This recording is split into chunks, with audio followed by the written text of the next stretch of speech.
Olá, está começando o Pod Mel, o podcast do agronegócio que vai te ajudar a chegar à superprodução e ao superfaturamento com mel. Eu sou a Jandi. Eu sou o Thiago. E eu sou o professor Armindo.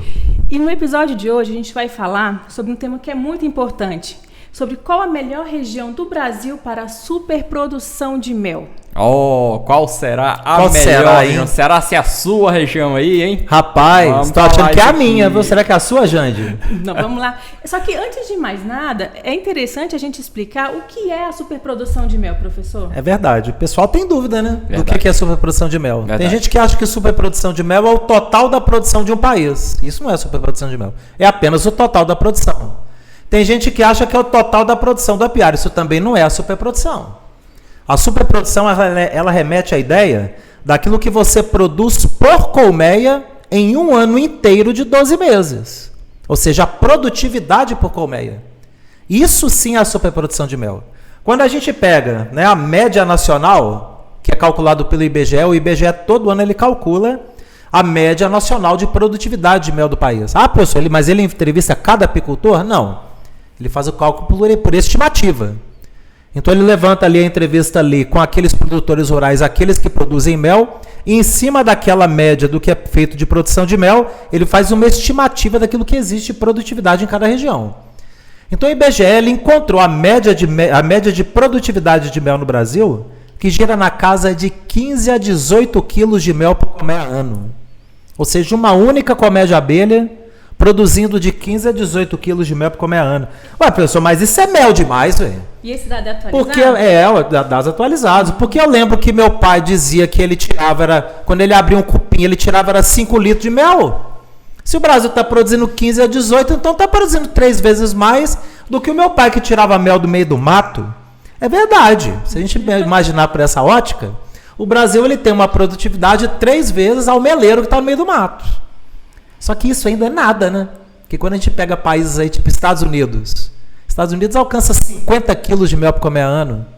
O Canadá alcança 75. Argentina? A Argentina alcança 40. A China alcança 38. De média? De média. Quando a gente pega a Austrália, que alcança impressionante 120 quilos de mel por colmeia ano. Então, isso é superprodução de mel. São os países de maior produção de mel no Brasil. No mundo, né? No mundo. No Brasil não, no mundo, pô. Aí não, eu viajei. Isso é a média, os maiores produtores de mel de média de produtividade do mundo. Agora, quando você pega o Brasil, e olha bem, nós estamos falando de países que ora passa 6 meses de bar de neve, ora passa 4/5 do território é deserto, que é o caso, por exemplo, da Austrália, 4/5 do território australiano é deserto. E tem uma produtividade de 120 quilos. Estados Unidos, 3/5 do território americano é deserto. Você pega ali a região ali do Texas, que é semiárido igual ao Nordeste, e produz o triplo de mel do que o nordestino produz. Tem uma coisa que eu acho que é pior do que o deserto, é a neve. É a neve. Como é que passa 8 meses de bar de neve? Né? Argentina, neve. Argentina, neve. Como é que você entende a Rússia? O Cáucaso russo, que pega ali temperaturas ali de 25 graus abaixo de zero por um período de no mínimo 6 meses. E colmeia, quando entra ali os 3 meses de primavera, que é uma janelinha de primavera, colmeia produz 30, 40 quilos de mel.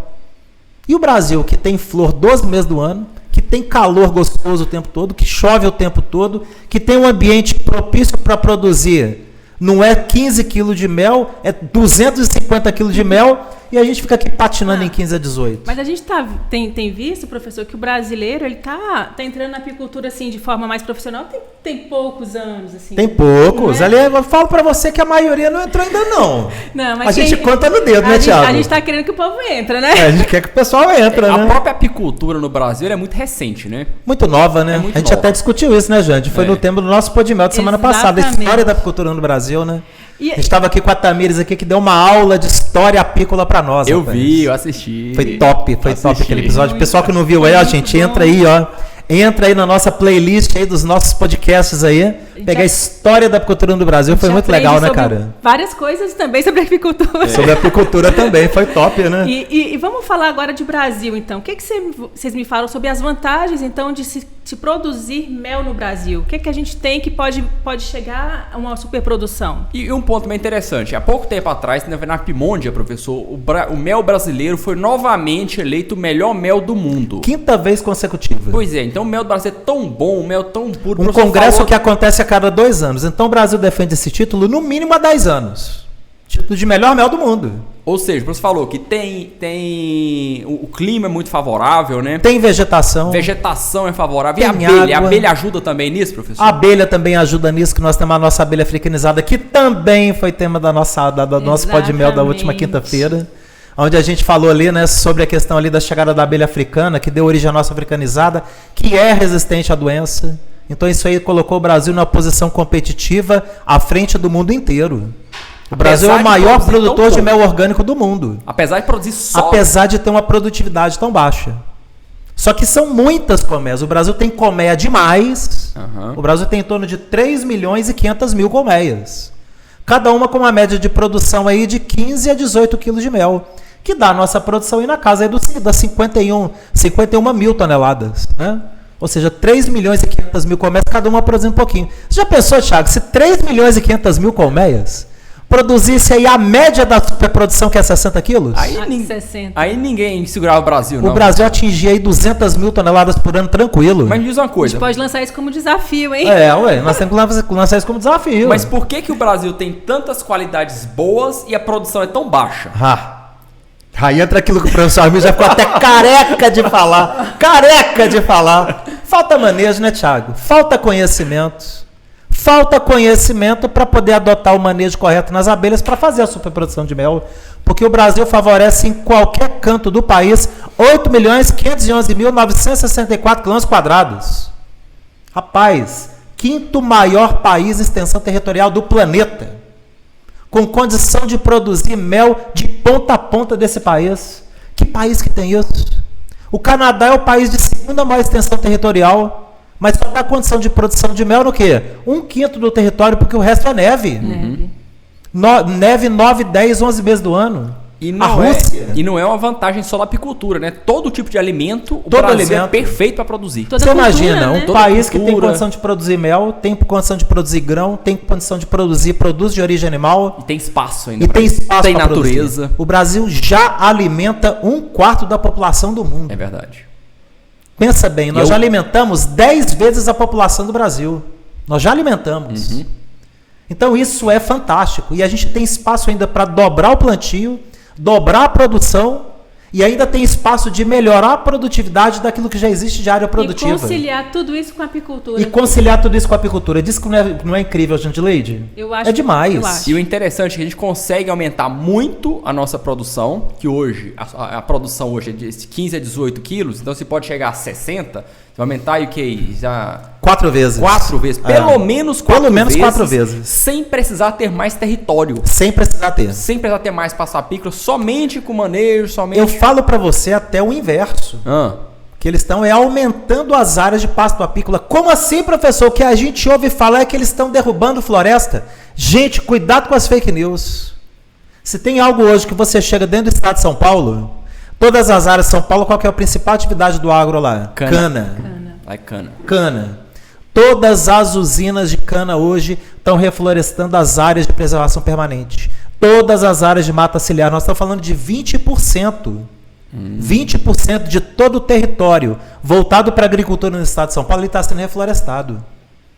Hoje a gente já conhece, a gente já tem contato com pelo menos ali 16 associações de apicultores no interior de São Paulo, todas em áreas de canavial de usina, que estão produzindo mel nessas áreas, Thiago. Eu ia e falar com a cana do lado. Ou Olha seja, que coisa sensacional. Toda propriedade que obedece à lei, que separa aquela reserva legal de mata, ela tem condição, tem potencial de produzir mel, né? A área que está reservada para floresta, ela é mel. É pasto apícola. A abelha ela vai buscar para produzir mel. Eles preservam as águas para produção e a gente aproveita isso. Ali você está renascendo nascente, você está preservando verde, você está preservando água. Essas áreas de preservação permanente e de mata ciliar são áreas que estão interligadas, então você tem também o quê? Um deslocamento de biodiversidade, de fauna e de flora, corredor verde, onde você tem um deslocamento ali de material genético ali amplo. Então isso já está acontecendo e ninguém divulga. Ninguém divulga. Isso não dá. Por que as notícia coisas bombástica, boas eles né? não divulgam? Porque as notícias boas vão favorecer grupo político XYZ? Isso não tem nada a ver com política. Isso tem a ver com preservação do meio ambiente que o Brasil já está cumprindo. Então, isso é Preservar e fantástico. gerar renda, né? Preservação da renda, não é, Jande? É por aí.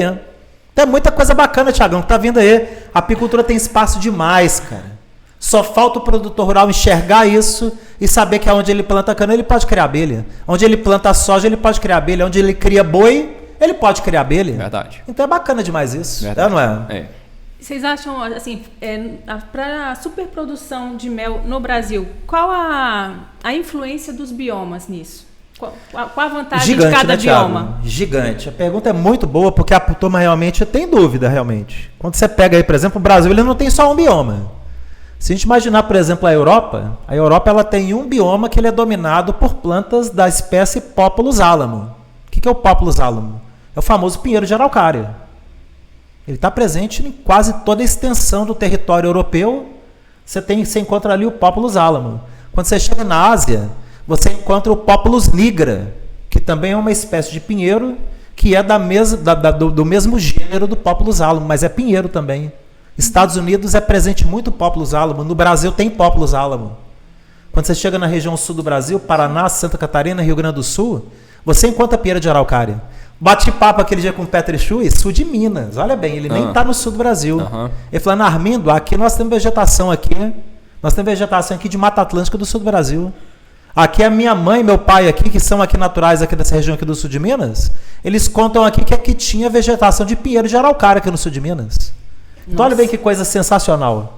Você tem vegetação ali de Populus álamo ali no sul de Minas. Aquela região no sul, que eu viajo muito lá pro sul, vou pra Gramado todo ano, professor. Esse cara é metido, né, gente? Vai pra Gramado, não é? Vai pra Gramado, tomar vinho em Gramado, não é? Eita, professor, esse pessoal chique, né, gente? É um caso sério, não é? O passeio de pobre é esse, Eita, passeio de pobre, hein? Olha bem. Imagina o passeio de rico, hein, menino? Junta os trapos, a viagem que a gente faz todo ano é essa. A E família aí faz. pega, sai de lá, e aí vai migrar lá pra Floripa, menina. Pegar aquelas praias de Floripa. A dona patroa saber que ele falou, juntou os trapos. Rapaz, a patroa vai te bater, rapaz. Cuidado, hein, cara. Pega o carrinho, minha cunhada morava em Florianópolis, pegava o carrinho, inclusive o dela, pegava emprestado, aí era 5 horas de viagem, descia, um passeio lindo. Maravilhoso, lindo, nossa lindo, senhora. Muito doido pra fazer esse trajeto, campo, cara. A gente via campo e vê também araucária. E aquela Paisagens. floresta linda de araucária, subindo aquelas serras. Maravilhoso, nossa E eu mãe. me perguntava, que lá produz mel, porque a araucária não tem flor, né? A araucária, ela não tem flor. Mas a produz araucária, mel ela essa. produz muita própolis. Muita própolis. Tanto é que a própolis marrom, que é produzida no sul do Brasil, que eles conseguiram inclusive fazer a certificação dele como própolis orgânica, com identidade geográfica, ou seja, própolis de araucária só produz no sul do Brasil, com as condições climáticas do sul do Brasil. Existe Essa um selo, própolis né, marrom é retirada de lá. Local, de produção de produto local, tem um selo. pra Tem, ele. que é o da identidade geográfica. Igual você tem ali o queijo canastra. Você tem identidade geográfica. Quando você pega o champanhe, antigamente todo mundo tomava champanhe, hoje todo mundo toma cidra. Espumante. É espumante. Espumante. Por quê? a gente Porque a falava marca champanhe. champanhe, É ele local. é um espumante produzido na região de Champagne, na França. Isso. Então o pessoal fala assim, não, esse produto é nosso, ninguém pode usar o nome champanhe, só a gente. Isso chama identidade geográfica. Isso é poderoso demais. Você imaginar, por exemplo, ali uma própolis marrom do sul do Brasil, identidade geográfica. Mel do Pantanal Mato Grossense, identidade geográfica, Maravilha. já existe. É. Eu até Mel da passei Serra Dourada. eu até fiz uma matéria no Apiculturas 8, onde eu estava apresentando uma entrevista do professor Vanderlei Donizete Acácio dos Reis, que é aluno meu. É aluno meu do tempo ainda da Companhia da Abelha em Minas, rapaz.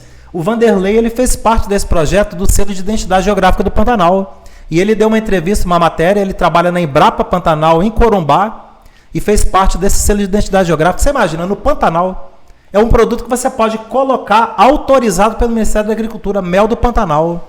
Olha que coisa sensacional. Queijo canastra, mel de Aroeira do Norte de Minas, já está com identidade geográfica também feita. Então é muita coisa bacana, cara. O senhor tá falando que no Brasil tem essa riqueza de biomas, tem uma quantidade diferente. Os outros países têm poucos biomas e aqui tem uma grande quantidade de biomas. Rapaz, aqui nós temos no mínimo 6. Quais são? A gente tem o bioma do Pampa Sulino, Pampas. Os pampas sulinos, que não tem nada a ver com a vegetação de Mata Atlântica da Serra. A vegetação de Mata Atlântica da Serra é outro bioma. A Mata Atlântica em si ela já é um bioma. Só que na própria Mata Atlântica você tem subbiomas dentro da própria Mata Atlântica. A Mata Atlântica do Rio Grande do Sul não é a mesma Mata Atlântica que tem no Rio Grande do Norte. Tamanha riqueza, né, de As variedade. duas são Mata Atlântica, mas tem uma variedade, uma diferenciação de espécies. Então você tem no mínimo 6 subclimas, subbiomas dentro da Mata Atlântica. Você tem ali o bioma do Cerrado brasileiro, que também você pode dividir em subbiomas.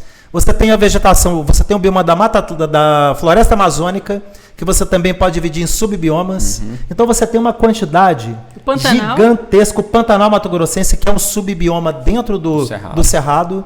Então você tem biomas, cada um com características distintas. E a Caatinga, não pode deixar a Caatinga nordestina, que não pode deixar de falar nunca. Só ela sozinha eu já identifiquei ali, foi 9 subbiomas. Pois é. Cada um com um calendário apícola, cada um com uma maneira de trabalhar, cada um com uma maneira de produzir. E qual que é cada uma com uma capacidade produtiva diferente. Isso eu ia perguntar, qual que é a importância do bioma para a superprodução? O que tem a ver, bioma e superprodução? E eu também tenho assim, eu queria saber, porque assim, a gente tem a vegetação natural, né, de cada bioma, mas tem o que a gente planta, as monoculturas. A gente pode considerar a monocultura como uma parte? Pasto apícola? A gente pode considerar como pasto apícola. A gente não pode dar o nome de bioma. Que, por exemplo, o eucalipto. O eucalipto ele responde por 30% de todo o mel produzido no Brasil. É muito mel. Porque às vezes assim, a pessoa está numa região, quero produzir mel, mas aquilo não tem nada muito natural da região. Tem só florestas de eucalipto, não dá? Claro que dá. Sim, o eucalipto ele é de onde? O eucalipto é da Austrália. Mas o Brasil ele tem 30 vezes mais floresta de eucalipto do que o eucalipto na Austrália. Se adaptou bem, né? Sério? Por quê? Porque 1/5 do território australiano é vegetação. 4/5 é deserto. Não tem espaço para plantar eucalipto. No Brasil, não. Só o que tem de eucalipto plantado no estado de Minas Gerais, só Minas Gerais, que é o estado que mais tem plantio de eucalipto, tem mais eucalipto do que a própria Austrália. Uau! Então responde por muito mel, 30% do mel. É um bioma? Não.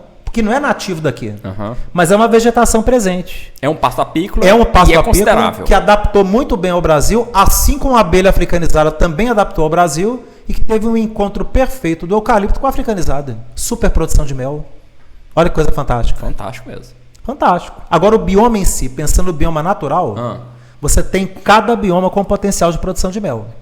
Então você pega, por exemplo, ali o bioma da Mata Atlântica e da Floresta Amazônica, ele é o bioma que tem menos potencial de você ter uma alta produtividade. Por quê? Porque você não tem naquele bioma um pico de floração. As pessoas acham que as flores acontecem 12 meses do ano com néctar e pólen.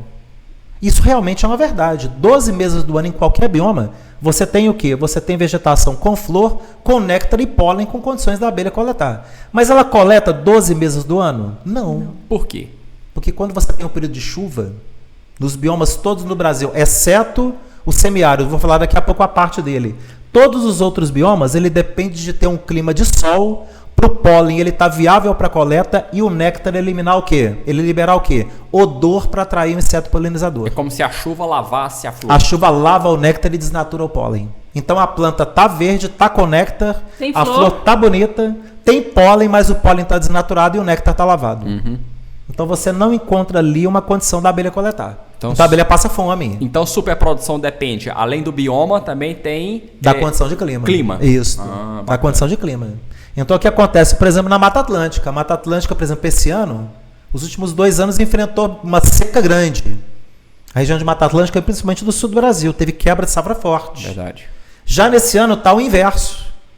Ainda não chegou a florada, já era para ter chegado, mas está ocorrendo pelo inverso do clima. Agora está excesso de chuva. Então olha que loucura. 2 anos seca. Agora 1 ano excesso de água. Aquilo que direto a gente está falando, os extremos globais. Os extremos globais. É o aquecimento global. Não existe aquecimento global. Isso é mito. Eu vou continuar defendendo isso. Tem gente que dá porrada na minha doidade quando eu falo isso. Tem problema não, pode cacetar. O professor Armindo não vai ficar bravo de alguém cacetar, não. Mas não existe aquecimento global, existe extremo global. Na mesma hora que a gente está a 45 graus de temperatura, passa 4 dias, você está a 10 graus. É uma loucura isso. O Lúcio Reck comentando que fez uma coleta de mel uma vez, no dia 28 de dezembro. Ele coletou mel no Rio Grande do Sul a 10 graus de temperatura. Nossa. No dia 28 de dezembro, que é verão. Nossa. Ele coletou mel um tempo atrás, numa época dessa, com 10 graus. Olha que extremo global. Eu recordo que eu gosto de ir lá em Gramado e o pessoal, eu gosto de passar friozinho lá, professor. Já pegou neve lá, Thiago? Não, nunca tive oportunidade ainda. Rapaz, você tem que pegar a Sabrina. Ele vai tantas vezes pra pegar. Pra ver se um dia eu acho. Você tem que pegar a Sabrina na hora que der notícia, vai nevar, você bota ela no avião e descer, rapaz. Não conta de pagar a passagem, não, professor. Rapaz, dá conta, mano. É toda uma logística, tem que pegar aquele dinheiro, pra que tá guardando debaixo do colchão, moço. Mas o pessoal lá em Gramado fala, aqui em dezembro é diferente, porque dezembro aqui é quente. É mais quente que lá em vocês em Goiânia. Eu falei, brincadeira, não, sério. Aqui em dezembro é muito quente. Estação definida mesmo, pois né? Pois é, mas já tem uns 2 anos que o pessoal reclama que dá lá não é a mesma coisa. Não é, então, tá mudando. Tá chovendo, tá fazendo frio nessa época de verão. E isso tá alterando também o comportamento da floração no sul do Brasil. Você vê que tá indo pro 3º ano, a gente não pode dizer ainda que vai ser quebra de safra no sul do Brasil. É cedo para dizer ainda. Tá no início da safra, né? Exatamente. Lá para meados do dia 15 de dezembro, o comportamento da chuva até 15 de dezembro que vai definir isso. Mas se completar um 3º ano de quebra de safra, calendário apícola vai ter que ser revisto no sul. Vai ter que ser revisto. Porque 3 anos de alteração no comportamento altera. Foi interessante você falar também, calendário apícola quer dizer que cada região já tem esse mapeamento de comportamento das abelhas. De comportamento das abelhas em relação ao clima e ao tempo, exatamente. E esse calendário, ele tem a ver também com bioma? Tem a ver com bioma. Cada bioma tem o seu calendário. Cada bioma tem o seu calendário informando ali dando ali as informações ali de período de enxameação, período de floração, período de alimentação, época correta da colheita, época de produzir rainha. Então o calendário ele dá ali um norte para o apicultor fazer o manejo correto na região dele. E para a turma que está começando agora, não tem acesso a esse calendário, como é que ele faz para ter acesso? Tem um tal de um curso, rapaz, que a gente vai estar abrindo. Gente, eu quero até lembrar para a turma. Nós vamos estar abrindo agora dos dias 15 a 18 de novembro. Nós vamos estar abrindo o nosso último curso gratuito desse ano, o nosso curso Como Produzir o Seu Mel. Lembrando que a gente está em 2022. 2022. Vai ser o último curso desse ano, 2022. O curso Como Produzir o Seu Mel vai ser dos dias 15 a 18, né, Jande? Vai ser top. É a pessoa fazer a inscrição. O link está aqui no descritivo. O pessoal clica aí e faz a inscrição. Porque é o último treinamento. 100% online, 100% ao vivo, 100% gratuito, não vai pagar nada, Thiago. E vai receber todo esse material também. 6 e-books completos, rapaz. Vai ter um e-book só do Manual do Calendário Apícola, com todos os calendários até agora identificados. Vai estar disponível para cada um saber fazer o trabalho na sua região. Um material gigantesco que a pessoa vai ser introduzida na atividade da apicultura e vai fazer todo o trabalho da apicultura bacana. É claro, a pessoa que quiser profissionalizar mesmo, partir ali para um processo ali superprodução. De superprodução, empreender na apicultura, faturar alto na apicultura, aí eu vou abrir 2 dias depois, no dia 21, 7 da manhã, segunda-feira, dia 21, vai ser a semana da Black Friday. Opa. É verdade. Vai ter, olha, última turma da escola de apicultura. Quem não entrou esse ano, Thiago, não pode perder, porque é a semana da Black Friday. É a última oportunidade. Vai ser uma baita oportunidade para a pessoa matricular na escola. Tá com a melhor plataforma de ensino apícola da América Latina, hein, cara? Bacana. Vai ser top, meu amigo. Bacana. Então não perde não, vamos fazer inscrição e participar com a gente, né, Thiagão? É isso aí. Só que a gente cortou o raciocínio do professor, tava falando sobre a questão da Mata Atlântica e Amazônia. Exatamente. Que ela produz menos porque tem menos... São 8 meses de florada em média. Tá. Então é mais longo. É uma florada longa, você não tem um pico de floração. Opa, abriu a florada, pum, florada. Não, você tem uma florada que ela vem... Acontece de forma mediana, se estende por 8 meses do ano, depois termina 4 meses de entre-safra. Ou seja, a entre-safra é menor. Uma entre-safra pequenininha. Então tem um período de safra é maior. Um período de safra maior, o que não quer dizer que você produz mais mel. Porque também não são 8 meses de safra contínua. Você alterna períodos ali de sol, chuva, sol, chuva, sol, chuva. É a característica da Mata Atlântica e da Floresta Amazônica. Você não tem sol direto. E você nem tem chuva direto. Você alterna sol, chuva. 1, 2, 3 dias de sol. 1, 2, 3 dias de chuva. Naquele 1, 2, 3 dias de sol abre florada. A abelha armazena mel. Então é uma época em que em 8 meses de safra o apicultor faz até 4 colheitas. Pequenas colheitas. De uma melgueira e meia.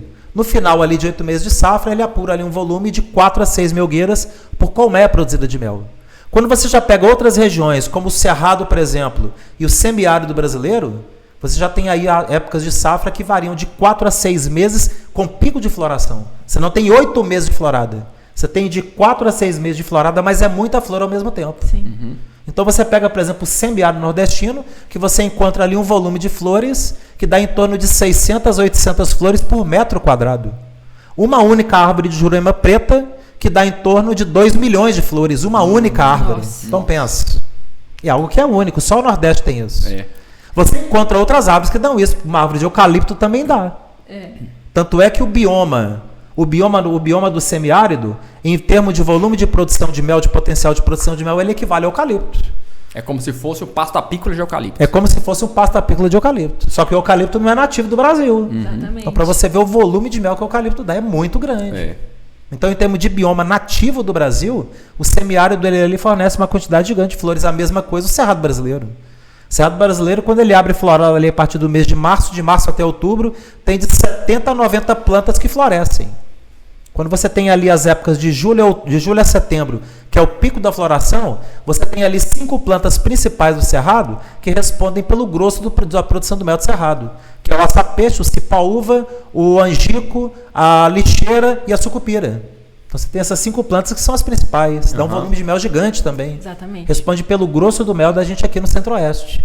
Então cada bioma tem a sua particularidade, com a sua capacidade de produção de mel, né? Então, um pouco por aí. E pode até falar que tem uns prós e contras, né? Porque o que dá, por exemplo, o bioma da mata, a Mata Atlântica, da Mata Atlântica Amazônica, ela produz menos mel, só que em compensação tem menos período de entre-safra. Então, o teu custo de manutenção vai ser menor. O teu custeio de manter o enxame vivo é menor. A entre-safra é o período que a gente tem que cuidar da abelha, não é isso? A abelha passa fome, isso mesmo, gente. A abelha não tem o que comer. Ela sai de manhã, 6 da manhã... Começa a ouvir a gente agora e fala, o que é safra, entre-safra? Uma abelha tem entre-safra? Boa. É verdade, a gente lembrou mesmo. Isso existe mesmo. A abelha sai 6 da manhã no período que corresponde, ali, por exemplo, para nós aqui no Centro-Oeste, período chuvoso. Sim. Nós estamos agora iniciando a entre-safra, nós estamos em novembro. Isso. Nós vamos ter entre-safra ainda até março, o período de mais quantidade de chuva, de pluviometria. Isso. Essa época a abelha passa fome. Ela sai 6 da manhã para trabalhar, volta para casa sem nada. Ela roda voando o dia inteiro. Ela volta ali com um grãozinho de pólen minúsculo. E não encontra uma gotícula de néctar quase nenhuma, enxame passa fome. Não encontra as 80% condições, né? morre, Thiago. Morre, gente. 80% desaparece. Eu já vi isso. Então, se o apicultor não alimentar, ele perde tudo. Ou seja, se eu tenho uma região da floresta de Mata Atlântica ou floresta amazônica, que eu sei que em média, tem ano que varia, tem ano que dá 6 meses de safra. Tem ano que dá 10 meses de safra, tem ano que dá 8. Na média, 8. A média de 8 meses de safra, ela produz mel, abundância, comida. 4 meses de fome. Apenas 4 meses. Então, o seu custo de alimentação é menor. Então, o seu custeio de manutenção da colmeia é menor. Você produz menos mel, mas também você não gasta tanto para manter o enxame vivo. Quando você já pega o inverso do bioma, por exemplo, do semiárido, da caatinga nordestina, que você tem ali, em média, 3, 4 meses de safra, tem ano que dá 6 meses. No ano passado, por exemplo, deu 6 meses de safra. O nordestino lavou a égua produzindo mel. Nordestino que não tiver produzido mel aí no ano de 2021, 2022 agora, não produz mel mais nunca. Dos melhores anos de produção de mel que o Nordeste teve. Entra para a escola de apicultura que você vai aprender a produzir. Na escola de apicultura aprende a produzir. Vai aprender a produzir. Aprende mesmo. Então, em média, ali, 4 meses de safra. É a média. Só que são 8 meses de fome. Exatamente. Então ele tem ali um tempo muito grande para poder estabelecer ali de quê? De estabelecer processo efetivamente ali de manter o enxame vivo. Uma região como essa, que tem um período tão grande entre safra, tem que fazer um manejo maior nas abelhas, vale a pena produzir mel? Vale a pena demais produzir mel, porque o volume de mel que se produz é muito alto, Thiago. Quando você pega, por exemplo, que você pega ali o agreste, o semiárido nordestino, o agreste e a caatinga, que você entra no período de florada, você não necessita de ter um volume grande de chuva. Lá também, se chover direto, não dá néctar. Lá vai o néctar também. Tem que alternar chuva, sol. Aquela chuva que é intermitente no Nordeste, aquilo ali nós estamos falando de um volume de produção de mel que, fazendo o método ser abelha, o apicultor alcança de 80 a 120 quilos de mel por ano. Até porque o que o nordestino imagina que não é pasto apícola, é pasto apícola. É pasto apícola. E muita gente não acredita que a Amazônia dá mel de abelha ápice, né? Dá mel de abelha ápice. O pessoal fala, não, a Amazônia não é bom para ápice. Rapaz, isso infelizmente é algo que foi levantado aí nesses últimos 15, 20 anos, por incrível que pareça, pelo pessoal do Cisbio. Pelo pessoal do CISBio. Os nossos biólogos do CISBio ligados ao nosso Ministério do Meio Ambiente, que afirma que a nossa abelha africanizada é uma abelha exótica, que não é nativa do Brasil, então não é adaptada à nossa floresta amazônica. Então, se não é, então o que é que os nossos alunos da Escola de Apicultura, que estão ali no Pará, que estão no Amapá, nós estamos com o aluno do Amapá que está com o colmé lá com 4 para 5 mil grãos lotado de mel no Amapá. Nós estamos com o aluno no coração do Amazonas que está com colmé lotado de mel, em Roraima com colmé lotado de mel.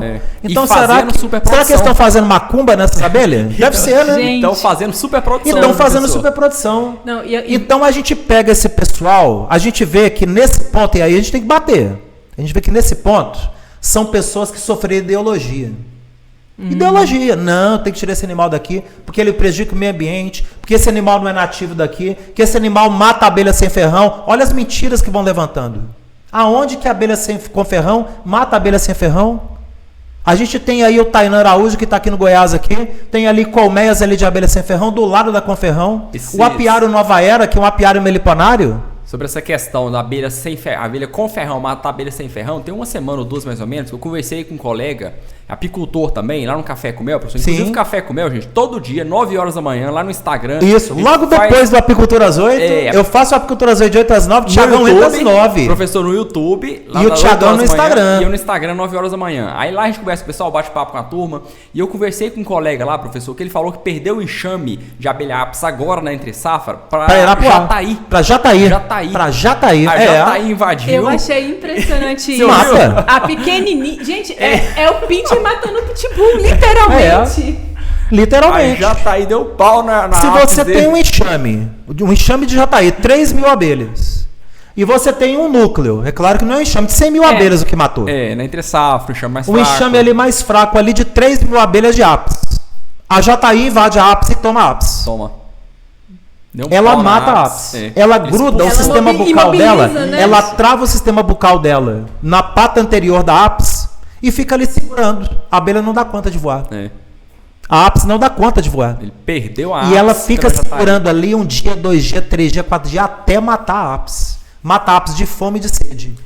Quando mata, ela solta a apis e volta para casa dela vivinha da Silva. Olha que coisa impressionante. Então, gente, tudo é os mecanismos que a natureza dota cada ser de se proteger. É perfeito. Agora, vim com o papo de que a abelha já tá aí, a pequenininha, miudinha, que é tão delicada. Delicadinha? Aonde que aquele animal é delicado? Rapaz, se uma formiga adentrar o tubo de uma jataí, não precisa nem chegar no ninho. Só o cheiro que aquela cera da jataí, daquele tubo, ele solta na formiga, ele mata a formiga antes de chegar no ninho. Olha só. Rapaz, ali é um veneno, o cheiro que solta ali. Só a Jataí que dá conta daquele cheiro, que é o cheiro que ela produz. Olha a capacidade de defesa do animal. Então vem o pessoal do CISBio, que fez faculdade sei lá onde, envolvido aí com doutrinador de não sei aonde, dizer que a nossa abelha com ferrão mata a abelha sem ferrão. Vai tomar banho na soda, volta para a faculdade, vai estudar e vem para o campo trabalhar. E que a região porque fazer estudo de entomologia dentro de escritório com ar-condicionado é bom demais. Apicultura no escritório? Apicultura no escritório, vem pro mato, entrar dentro da roupa, 50 graus de temperatura. Aí vem viver apicultura na prática. É ou não é? De manhã comer fruta com mel, todo mundo quer, né? E é bom, é ou não é? Como é que chama aquelas torradinhas que eles estão assando agora?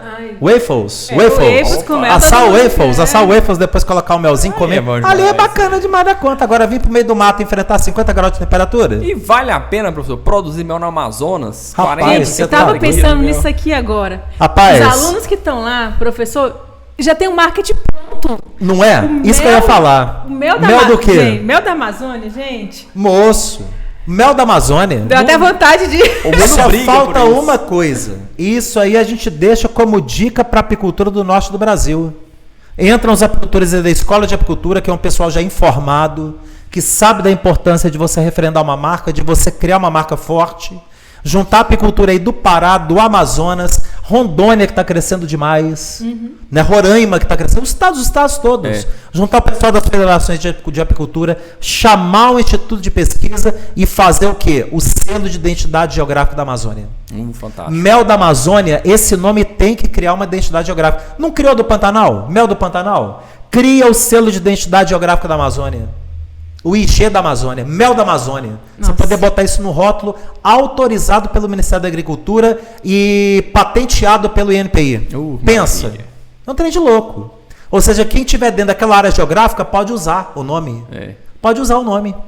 Se vende sozinho. Rapaz, se vende sozinho. Imagina o tanto de gringo que chega ali. O povo não é doido para meter a mão na Amazônia? Então vai meter a mão no mel. Pega o mel, leva para vender lá. A floresta não leva não, mas tem que vender mel. É isso mesmo. Até para a gente fazer valer a nossa autoridade junto à floresta amazônica, um selo de identidade geográfica desse reforça o quê? Reforça o poder do brasileiro sobre a Amazônia. A Amazônia é nossa. Não é verdade? Esse é papel nosso. Então, professor, pode falar que existe um bioma melhor que o outro, existe um local melhor que o outro para fazer superprodução de mel? Ô, gente... Eu falo pra você o seguinte, existe um país melhor que o outro para produzir mel. Olha lá. Um país melhor que o outro existe. Não existe país melhor no mundo para produzir mel do que o Brasil. Isso eu concordo. Isso aí eu afirmo ali categoricamente, porque você compara o Brasil com qualquer lugar do mundo. Qualquer lugar, vamos pegar bons países aí produtores de mel. África do Sul. Não é seco, não é deserto, porque o deserto está mais ao norte, centro-norte da África. A África do Sul é verde. A África do Sul é verde. Tem floresta. Tem floresta, muita floresta. É região boa produtora de mel. Mas é pequenininho. É um ovo. É um ovo. 3 quilos do território africano é deserto. Quando você pega, por exemplo, os países árabes. Não, professor, você está doido. Lá é deserto mesmo. Gente, a Arábia Saudita, aqueles países árabes todos, o Kuwait, o Iraque, Israel, esse pessoal produz mel no deserto. Produz. Aquelas áreas de oásis ali produz mel no deserto. Muito Nosso professor James Arruda Salomé, que reescreveu Nova Apicultura. Grande amigo aí de 20 anos nosso aí da apicultura. O professor James Arruda Salomé trabalha já há 3 para 4 anos em Dubai. Olha que maravilha, Patrícia. O cara trabalha em Dubai. E o pessoal de lá mudou com a família inteira, Jande. Tá todo mundo lá. Gostei da ideia. Foi contratado pelo Principado Árabe para quê? Para ele ensinar o pessoal que mora nas áreas de oásis a produzir mel no oásis. E o pessoal de lá apicultou com orgulho. Com orgulho, com gosto. Verdade. Ele criou até um curso online lá, rapaz, você acredita? Em inglês, porque o árabe fala inglês. O brasileiro que é essa beleza, que desde o ensino primário, ele não estuda inglês, né? Só aprendeu o verbo to be e verbo to be a vida inteira. Ele tá aprendendo verbo to be até hoje. É the book. Mas lá o árabe, todo mundo fala inglês. O restante do mundo, a maioria dos povos tem uma segunda língua e é o inglês. Existe um investimento em conhecimento. Em conhecimento. Né? Para tornar os povos como uma língua universal. Falar conhecimento, porque só educação. Então ele fez um curso lá em inglês, rapaz. Olha que bacana. E ele está ali distribuindo o Ministério da Agricultura lá do Principado Árabe, lá de Dubai, lá da Arábia Saudita, estão distribuindo esse curso em inglês para todos os países de língua arábica, para poder o pessoal aprender a criar abelha. Olha que bacana. Mas o professor está falando que o Brasil é o melhor país do mundo. E não é só o professor que fala isso. A Pimôndia. A Pimôndia fala isso. Começou o episódio hoje falando sobre isso. Gente, qual é o melhor mel do mundo? 10 anos defende o título de melhor mel do mundo. Porque o mel limpo. Você pega 1 quilo de mel do Brasil, pega aí atrás, Chagão, um mel bacana aí. Ó. A gente pega um top aqui. Isso. Professor. A gente pega um mel desse aqui, manda fazer uma análise. Você não encontra 1 grama de antibiótico. Tem nada. Você não encontra 1 grama de acaricida. Você não encontra nem 1 grama de nenhum tipo de medicamento no mel. Por quê? Porque a nossa abelha não tem problema de patologia de doença. Então isso produzido em qualquer ponto do território brasileiro, do Arroio Chuí ao Apoque, do Rio Grande do Norte ao Acre. O Brasil é fantástico. O mel é 100% limpo. E nós temos aqui flor 12 meses do ano. Nós temos chuva a maior parte do ano. Nós não temos deserto. Mentira, professor. Tem lá a Caatinga Nordestina que é deserto. Jamais. Eles me falaram jalapão. Jalapão é deserto. Aonde que o jalapão é deserto? A gente está mal acostumado. O pessoal brasileiro não conhece deserto, não. A gente está mal acostumado.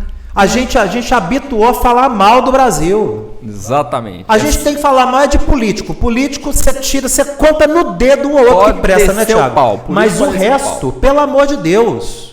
Agora, o povo brasileiro, trabalhador, empreendedor brasileiro é empreendedor. Guerreiro, porque o povo não gosta das empresas. Gente, 72% dos empregos no Brasil são criados por microempreendedores, pequenas empresas, Thiago. 72%. Vai dizer que o brasileiro não é empreendedor? Ele abre uma empresinha pequenininha, contrata 2, contrata 3, contrata 4, contrata 5. É a cara do empreendedor brasileiro. São quantas Apesar famílias, de toda né? dificuldade. Apesar de toda a dificuldade. Apesar de toda a dificuldade, o cara sabe que ele não vai ter 13º, ele sabe que não vai ter férias, ele sabe que não vai ter FGTS, mas ele sabe que é o melhor negócio da vida dele. Ele sabe que é. Dedica a vida dele. Ele dedica a vida dele àquilo ali. Isso é fantástico. E o cara tem isso na apicultura. Ele empreender na apicultura. Ele tem a oportunidade na região dele empreender na apicultura. Então o Brasil é o melhor lugar do mundo para produzir mel. Nenhum outro país tem as condições que o Brasil tem. Agora, pensando em termos de bioma. A gente tem bioma que produz mais mel? Tem. Você pega, por exemplo, o semiárido, a caatinga, é o bioma que mais dá mel. Campeão. 80 a 120 quilos de mel fazendo o método da abelha, ele alcança. Alcança. Só que ele tem o quê? 8 meses de entre-safra. Então ele produz muito. Mas o custeio dele de manutenção do apiário e da colmeia também é muito maior. Quando você já pega, por exemplo, o mel da Mata Atlântica, o mel da Amazônia. Você tem 8 meses de safra. Não é um mel tão volumoso. Superprodução nessas regiões é 40 quilos. Em compensação, o seu custo de manutenção é muito baixo. Você quase não tem custo com alimentação. Tem ano que é nulo. Você não gasta dinheiro com nada, nem 1 grama de açúcar ou proteína para poder manter a abelha viva. Então, o custo de manutenção é muito pequeno. Então, isso compensa. Você não tem uma produção igual do semiárido, igual da caatinga, você tem uma produção menor, mas com um custo menor, então seu mel sai um mel barato. Agora, você pega regiões, por exemplo, de florada mediana, como é o caso dos Pampas Gaúchos, como é o caso da região da Serra Gaúcha, Serra Catarinense e a região do Cerrado brasileiro. A gente tem uma produção mediana de 60, 80 quilos de mel por colmeia ano. É a média de produtividade da produção dessas regiões. E você tem também uma média, um valor mediano em termos de manutenção das colmeias, né? Então, qualquer região do Brasil você vai encontrar prós e encontrar contras. Mas uma coisa é certa, em todas as regiões do Brasil, você faz superprodução de mel. Você consegue falar isso na África? Você consegue falar isso na Austrália? Não dá. Você consegue falar isso nos Estados Unidos? Não. Você consegue falar isso no Canadá? Você consegue falar isso nos países asiáticos? Você consegue falar isso na China? Na China que não consegue mesmo. Porque 1/3 do território da China já não tem mais abelha. Já mataram tudo. Isso é outro problema que o mundo todo sofre, né? Redução de população de abelha no mundo. E o Brasil é o único país que a população de abelha cresce. Professor, por conta da capacidade da nossa abelha africanizada. Isso é único. E aquele pessoal assim que fala, eu não vou alimentar. Todo ano eu capturo abelha. Tem alguma vantagem nesse sistema? Olha, Jânio, eu vou falar uma coisa pra você. Até um negócio que eu ouvi hoje foi até do Thiago Negro, rapaz. Seu xará. Seu xará lá do Grupo Primo, lá em São Paulo. Gente boa. Ele falando o seguinte, que você não saber das coisas, tem problema nenhum. Você ignora aquilo. Exatamente. Então você é um ignorante daquilo porque você não sabe. Eu não sei, eu ignoro aquilo. Eu vou aprender para poder deixar de ser ignorante naquele assunto. Agora, você não saber e praticar aquele manejo como se fosse algo certo, aí não é ser ignorante, é ser estúpido. Estupidez. A pessoa que deixa a abelha morrer. Um animal de 100 milhões de anos, que tem uma função polinizadora poderosa, que produz o alimento mais saudável do mundo, o cara vai ali, colhe uma mixaria de mel, 4, 5 quilos de mel, e deixa o enxame morrer. Não, no ano que vem eu pego de novo na caixa isso. Se contenta com 15 quilos, né? Vou contentar com 15 quilos, agora não vou dar nada para essa abelha não, porque é gasto eu alimentar a abelha, é gasto eu manter a abelha viva. Um cara desse merece criar abelha? Tem muito preconceito também, pensa, não, se eu colocar xarope, se eu colocar alimentação, vai contaminar o meu mel. Nossa, eu ouço demais isso, professor. Isso é ignorância. É ignorância. É a pessoa desconhecer e não perguntar para poder se informar. Exatamente. Então ela deixou de ser ignorante. Ela saiu da ignorância e caiu na estupidez. A estupidez é péssima, porque ela não abre condição de você dizer o que para ela. Vem cá que eu vou te ensinar. Crescer, a pessoa não cresce. Ela não evoluiu. Ela continua estática na estupidez dela. E ela vai morrer estúpida daquele jeito. Perdoa aí se tem alguém nisso aí. Se a carapuça serviu, enterra até o calcanhar. Não, se a carapuça serviu, tira, porque não é para servir. Não é para servir. Mas enterra até o calcanhar primeiro, depois tira. E muda. Porque a apicultura, gente, é para crescer. Não é, Thiagão? É verdade. Não, porque se a pessoa tem condição de produzir, assim, a superprodução ela não é igual de norte a sul do Brasil. Mas se a média é 15 e uma superprodução de 40... Gente, nossa vamos senhora, acordar, porque... Não é? Né? Eu mantenho a abelha viva, né, Jande? Faço o manejo pré-safra direitinho, faço ali a troca da rainha, coloco a melhor genética possível, melhoro a genética. Ou seja, eu estou pegando ali uma genética que está fraca, que não está bem adaptada, vou colocar a genética boa, favo novinho para a rainha, não é? Conforto biológico. Conforto biológico para a abelha, Thiago. Bem lembrado. Conforto biológico, né, gente? A comete dá 40 quilos, 60 quilos, 90 quilos. É, na verdade? Naturalmente. Você não está forçando a abelha, naturalmente ela te dá isso. É uma resposta que ela dá para o apicultor. Isso é fantástico, cara. Isso é fantástico. E a pessoa ignorar isso, é ou não é? Achar que é normal fazer 15 quilos, 20 quilos é normal. Não, eu tiro 15 quilinhos aqui, deixo a abelha morrer, vou cuidar dela. No ano que vem eu tiro mais. E larga ali. É muito triste uma pessoa dessa, né, rapaz? É muito triste uma pessoa dessa. Que não entendeu a importância de cuidar do animal tão lindo que é igual a abelha, né, cara? É verdade. Tem que buscar conhecimento para poder atingir os objetivos. Né? Se eu tivesse na Amazônia, eu ia produzir mel, muito. E eu ia vender mel da Amazônia, arrebentar muito. Mais caro ainda. Mais caro ainda. Mais caro que o mel do Ia vender $150. Ia vender só para americano. Vamos deixar isso para quem vem procurar a gente, pra gente dar essas dicas. Os americanos iam lá $150. Aqueles alemão que chegam lá no Pantanal Mato Grossense, eu produzindo mel do Pantanal aí com identidade geográfica, €150. Nossa senhora. €150, Thiagão. Já pensou um quilinho de mel desse aqui? Eu ia vender e paga. Paga? Nossa. Uma coisa também que o pessoal reclama muito, se eu produzir esse tanto de mel, o que eu vou fazer com esse mel? Gente, vende tudo. Falta mel, né, Jande? Falta. Gente, me conta aqui, como é que tá o CIF lá do mel lá da Serra Goiás? Já correu atrás? Já tá fazendo? Olha bem, o professor cobrando a aluna agora aí, ó. Como é que tá, minha filha? Que eu cobro dos meus alunos mentorados. Eu cobro dos meus alunos mentorados, não cobro, Thiago? Verdade. Por sinal, nós estamos com um time de mentorados aí, rapaz. Tão fortes, né? Rapaz, moço, o pessoal descobriram ali o que é a mentoria ser da abelha.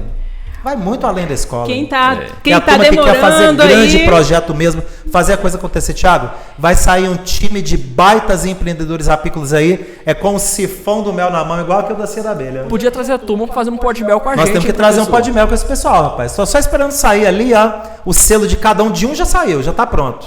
E tem mais 6 que já tá engatilhado aí até o final do ano. Que bacana. Vai estar todo mundo aí com o CIF federal, cara. Pensa bem. Show. Eu ouso dizer que superprodução de mel não vai ser um termo assim que a gente vai falar como algo que não é possível. Vai se tornar uma rotina no Brasil. Com certeza. A gente tem que lutar para isso. Com certeza. O que a gente espera, principalmente a região onde a gente mais tem dificuldade de colocar o apicultor na superprodução, por incrível que pareça, é o Nordeste brasileiro. Nordeste brasileiro a gente mais tem dificuldade. Que como a média do Brasil é na casa de 15 a 18 quilos de mel, todo apicultor que faz o manejo mínimo no Nordeste, ele tira 30, 40. Olha.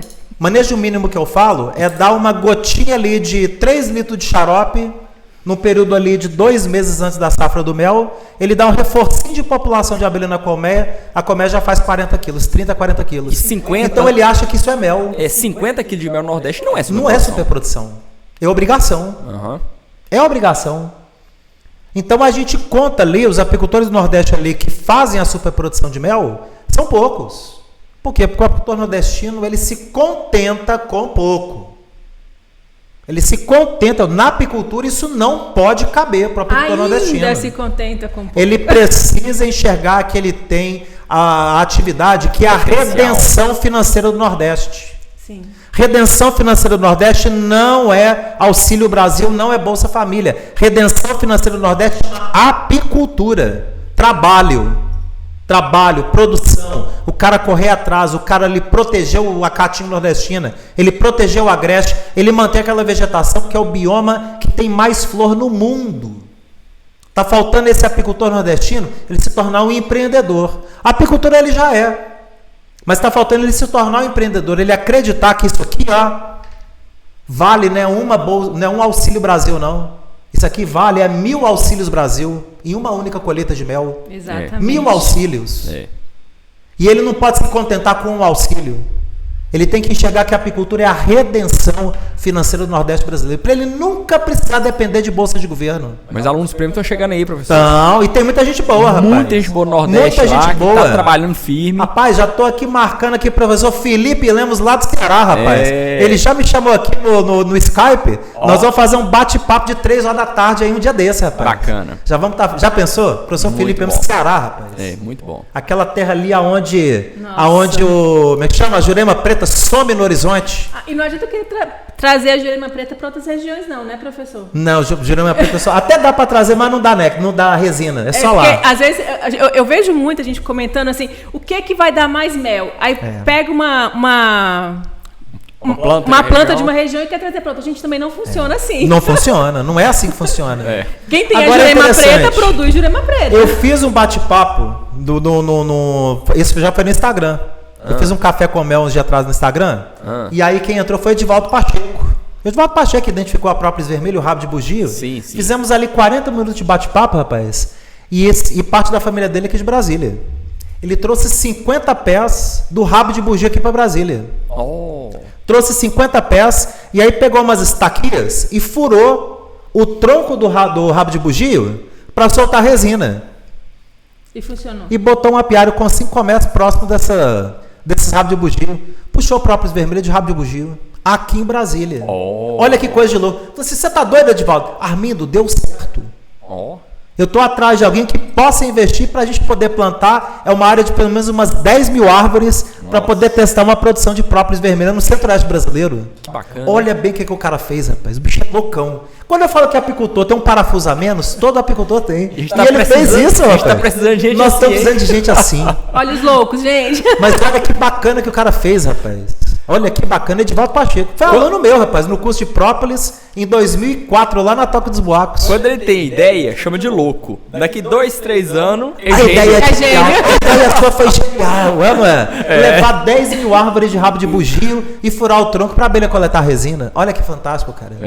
Se um trem desse pega, já pensou? Muito bom. Então, gente, é muita coisa que não se sabe ainda sobre a abelha, sobre a apicultura, mas uma coisa a gente sabe. Todo o Brasil você faz superprodução de mel.